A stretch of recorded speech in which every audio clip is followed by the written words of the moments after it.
nominovaná mojí sestrou Vladimírou Novákovou. No a rozkazem jsem dostala vypít půl litr piva.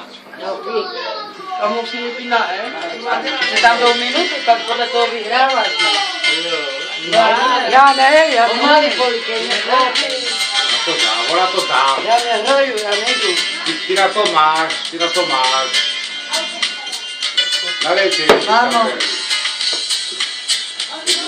Oni nechtějí, jenom to do nich padá, jak někdy do nich. Tam jdou o vteřiny, věď.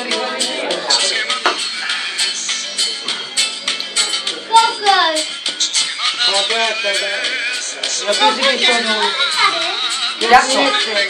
Že je půl litru, každý ten půl litru na ženovi. No, A já taky ho budu nominovat, jo? teď ona. Ona tě Jím to nominovala, nominuju. Mladýho Jirku Nováka, starýho Jirku Nováka, ten vypije 2 plastáky, malý Jirka půl litr vodky a Miroslav Puška 1 plastáka. Aha.